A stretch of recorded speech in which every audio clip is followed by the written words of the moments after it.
اگر آپ نے ابھی تک ہمارا چینل سبسکرائب نہیں کیا تو فوراً سبسکرائب کیجئے، ساتھ ہی بیل آئیکن پر کلک کریں تاکہ مزید آنے والی ویڈیوز جو ہم وقتاً فوقتاً آپ کے لیے اس چینل پر اپلوڈ کرتے ہیں وہ آپ کو وقت پر ملتی رہیں۔ السلام علیکم ناظرین، پروگرام ہادی صحت میں ویلکم۔ میرا نام حکیم ناصر علی منہاس ہے۔ امید کرتا ہوں آپ سب خیریت سے ہوں گے۔ ناظرین، آج اس چینل کے ذریعے آپ کو مختلف بیماریوں ان کے طبی علاج کے بارے میں آگاہ کریں گے۔ آج کا موضوع ہمارا مردانہ بانجھپن ہے۔ ناظرین، مردانہ بانجھپن کیا ہوتا ہے؟ مردانہ بانجھپن کی بہت سی وجوہات ہیں۔ آج سب سے پہلے مردانہ بانجھپن کی بنیادی تعریف سے آگاہ ہوتے ہیں۔ بانجھپن سے مراد بچہ پیدا کرنے کی صلاحیت کا نہ ہونا۔ میاں بیوی 1 سال تک حقوق زوجیت ادا کرنے کے باوجود اولاد پیدا نہ کر سکے تو اسے بانجھپن کہتے ہیں۔ جبکہ میل انفرٹیلٹی، مردانہ بانجھپن سے مراد مرد میں اولاد پیدا کرنے کی صلاحیت کا نہ ہونا۔ یہ مرض پوری دنیا میں عام ہوتا جا رہا ہے۔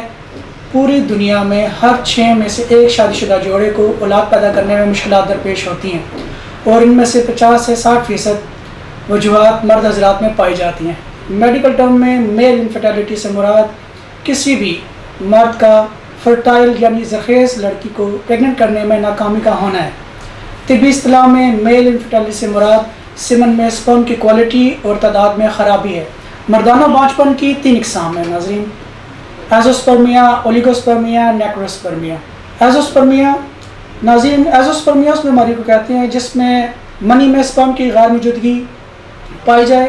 اس بیماری میں سپرمز بالکل پیدا ہی نہیں ہوتے۔ منی میں سپرمز بالکل پیدا نہ ہونے کا اہم سبب انفیکشن ہے، جس میں پیپ آنا، خون کا آنا، سرخ ذرات کا آنا یا پھر بیکٹیریا وغیرہ کی موجودگی ہے۔ ایزوسپرمیا کی 2 اقسام ہیں۔ ایک کو obstructive ایزوسپرمیا کہتے ہیں، دوسری اس کی جو قسم ہے اس کو نان obstructive ایزوسپرمیا کہتے ہیں۔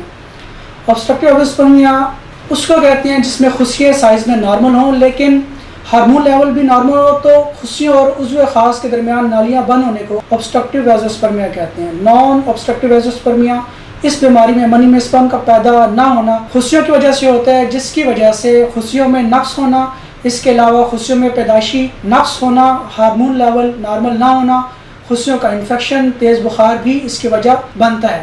مردانہ بانجھپن کی اس کی دوسری وجہ مردانہ بانجھپن کی جو ہے اس کو اولیگوسپرمیا کہتے ہیں۔ اولیگوسپرمیا سے مراد سیمن میں سپرم کی تعداد کا کم ہونا ہے۔ منی میں سپرم کی مطلوبہ تعداد 120 ملین سے 200 ملین ہوتی ہے۔ اگر سیمن میں سپرم کی تعداد 120 ملین سے کم ہو تو یہ اولیگوسپرمیا کی بیماری کہلاتی ہے۔ ناظرین، اس کا جو میل انفرٹیلٹی میں جو تیسرا سبب ہے اس کو نیکروسپرمیا کہتے ہیں۔ نیکروسپرمیا بانجھپن کی ایک ایسی قسم ہے جس میں مادہ منویہ میں سپرم موجود تو ہوتے ہیں لیکن وہ زندہ نہیں ہوتے۔ مردوں میں یہ زیادہ تر بیماری پائی جاتی ہے۔ اس کی وجوہات بہت سی ہیں، جیسے سپرم مردہ ہونے کے باعث اس قابل نہیں ہوتے کہ حمل قرار پائے۔ اگر منی میں 40% سپرم مردہ حالت میں موجود ہوں تو یہ بیماری نیکروسپرمیا کہلاتی ہے۔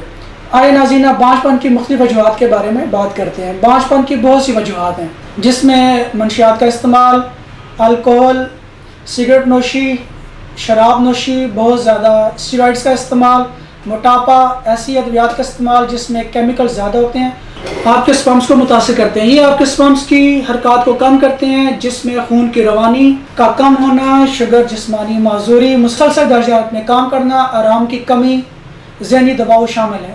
ناظرین، اس میں بہت ساری احتیاطی تدابیر آتی ہیں جس سے آپ اس مرض سے بچ سکتے ہیں۔ احتیاطی تدابیر میں اچھی اور متوازن خوراک کا استعمال کریں، کم از کم 8 گھنٹے نیند ضرور پوری کریں، اپنی زندگی میں بہتری پیدا کریں، بیجا ادویات اور سیلف میڈیکیشن۔ یہ یاد رکھیں ناظرین، اکثر لوگ سیلف میڈیکیشن بہت زیادہ کرتے ہیں، تو اس سے آپ نے بچنا ہے، پرہیز کرنا ہے، جس سے آپ اس مرض سے بچ سکتے ہیں۔ مردانہ بانجھپن کے بارے میں جاننے کے لیے بنیادی رپورٹ جس کو سیمن انالیسس کہتے ہیں انتہائی ضروری ہے۔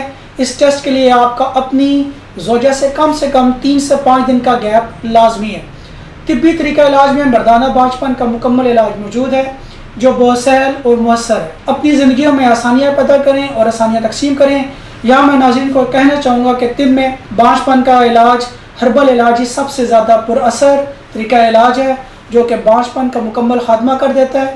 قدرتی طریقہ علاج ہی ایسا علاج ہے جس کے ریزلٹس مستقل ہیں۔ ہادی دواخانوں پر سیمن کی رپورٹس کی مدد سے مریض میں بانجھپن کی تشخیص کی جاتی ہے اور مرض میں بانجھپن کی نوعیت کا معلوم کیا جاتا ہے۔ ہادی دواخانہ بے اولاد جوڑوں کی خدمت کا مرکز ہے۔